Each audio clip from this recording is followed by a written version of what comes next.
बिस्मिल्लाहिर्रहमानिर्रहीम। अस्सलाम वालेकुम। दोस्तों, एक तरफ है दुनिया का सबसे सुपर पावर कहने वाला देश अमेरिका और दूसरी तरफ है ईरान, और एक ऐसी जंग जिसका खत्म होना नामुमकिन लगता है और पूरे दुनिया पर इसका असर पड़ रहा है। ईरान ने अमेरिका को सीधे सीधे धमकी देते हुए कहा है कि ईरान ने जो बॉल है वो अमेरिका के पाले में डाल दिया है। चाहे तो अमेरिका सीज फायर कर ले, चाहे तो अमेरिका जंग शुरू कर दे। फैसला जो है वो अमेरिका को लेना है। अगर अमेरिका जंग शुरू करता है तो ये अमेरिका के इतिहास का सबसे ज्यादा बुरा जंग होगा। अमेरिका ये जंग कभी जीत नहीं सकता और ना ही ये जंग खत्म कर सकता है। और वहीं दूसरी तरफ अगर अमेरिका सीज फायर करता है तो ये जो सीज फायर डील होगा वो ईरान की शर्तों पर डील होगा। तो अमेरिका को ईरान की तरफ से सीधे सीधे धमकी दिया गया है। और वहीं दूसरी तरफ ईरान के पूर्व IRGC कमांडर मोहसिन रेजाई ने भी अमेरिका को सीधे सीधे खुलकर धमकी दिया है।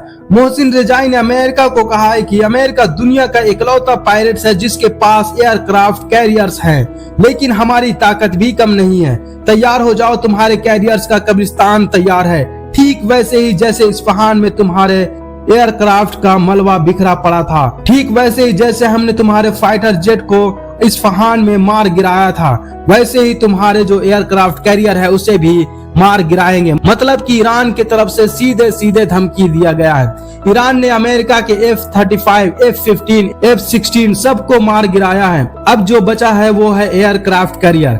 अब एयरक्राफ्ट कैरियर को भी मारकर डुबाने की बात ईरान की तरफ से कही जा रही है। अगर जंग शुरू हुआ तो अमेरिका का एयरक्राफ्ट कैरियर सीधा सीधा ईरान के निशाने पर होगा। तो अमेरिका के लिए ये सबसे ज्यादा बुरी खबर है, क्योंकि अमेरिका का पूरा एयरबेस मिडल ईस्ट से खत्म हो चुका है। अब अमेरिका जंग लड़ेगा तो वो एयरक्राफ्ट कैरियर के जरिए से जंग लड़ेगा, और अगर एयरक्राफ्ट कैरियर ईरान के मिसाइलों के रेंज में आता है तो उसे ईरान डुबा देगा। तो ये ईरान की तरफ से सीधे सीधे अमेरिका को धमकी दिया गया है। अब देखना यह है कि अमेरिका क्या करता है, लेकिन अमेरिका पूरी तरह से डरा हुआ और बौखलाया हुआ है। वहीं दूसरी तरफ ट्रंप ने बयान देते हुए कहा है कि जो शिप्स फंसा हुआ है हम उसे कैरी कर स्ट्रेट ऑफ हॉर्मुज से बाहर निकालेंगे।